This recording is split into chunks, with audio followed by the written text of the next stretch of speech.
박주영 칼럼 지금이 대한민국 주권 지킬 마지막 기회다. 탄핵 위기 부정 선거 중국 침략 극복 주체는 국민. 헌재 파리는 국가 파멸로 이끈 매국 팔적되지 말길. 박주연 변호사 KCPAC 대표 전 청와대 특별감찰 담당관.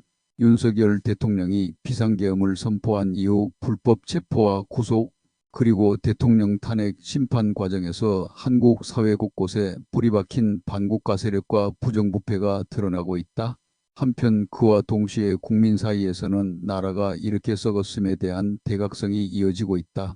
대학생들과 중, 고교생까지 나서서 탄핵 반대와 부정선거 진상규명을 외치며 시국선언을 쏟아내고 있다.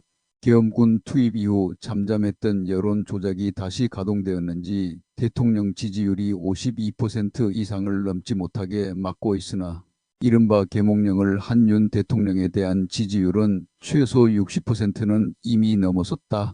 31절 수백만 국민이 광화문 여의도 등 광장을 가득 메운 모습은 여론조사조차 불필요하게 만들었다.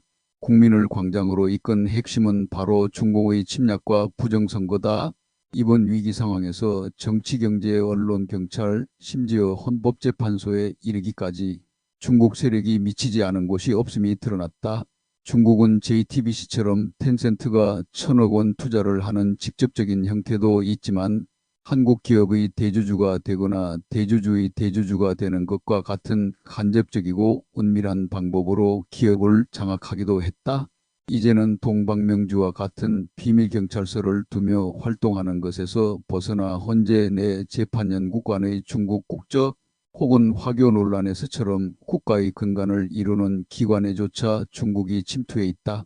공중파 방송사에서 중국인 기자나 아나운서가 활동한다든지 경찰이나 선거관리위원회에 중국인이나 화교가 있다는 사실 역시 이제 놀랍지도 않다. 대한민국이 얼마나 중국에 먹힌 것일까?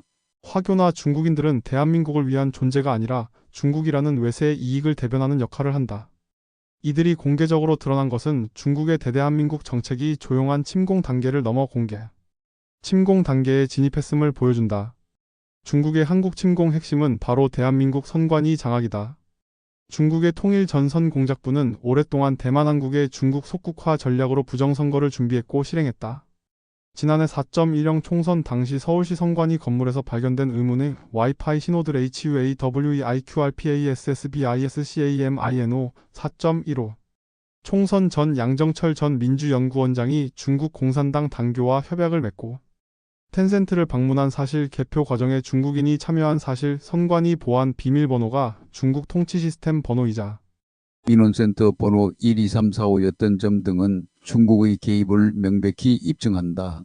4.15 총선 개표 결과 아스키 코드 분석으로 드러난 팔로 더 파티 의혹, 두껍고 무거운 중국산 위조.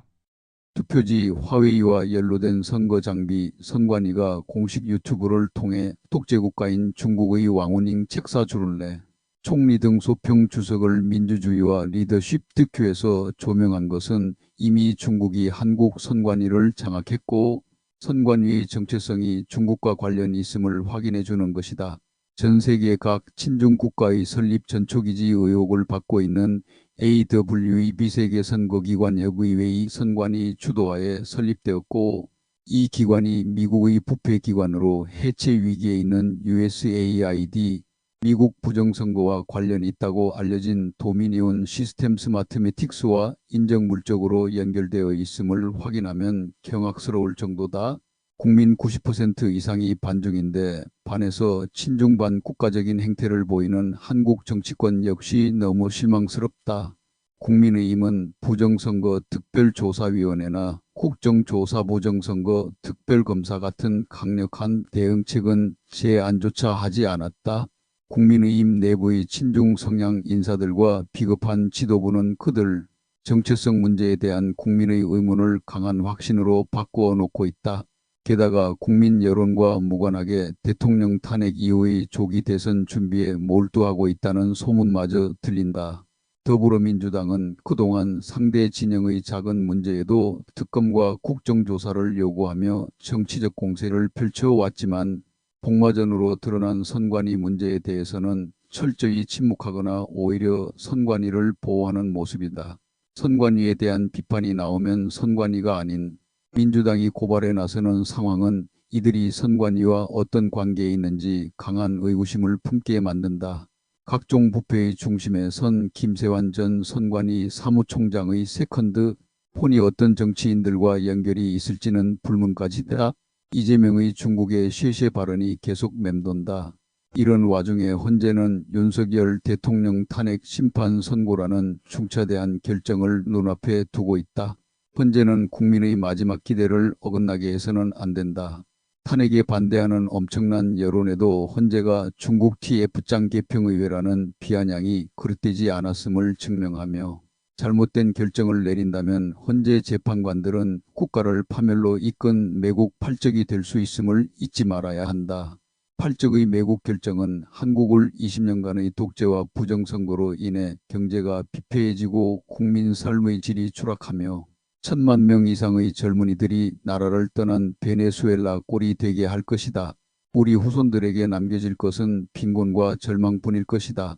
아이들에게 나라 탈출을 꿈꾸게 하고 여성들에게 인간으로서의 존엄을 보장하지 못하는 사회를 우리가 만들어서는 안 된다. 깨어난 국민이 행동해야 할 때이기도 하다. 대통령 탄핵 위기, 부정선거 그리고 중국 침공이라는 위기를 국민의 힘으로 이겨내야 한다. 더는 침묵할 수 없다. 국민의 분노가 매국 팔적이 탄생하지 못하도록 해야 한다. 이 나라의 미래는 바로 지금 이 순간 우리의 손에 달려 있다. 스카이데일리 기자페이지 이호근 2호분 방송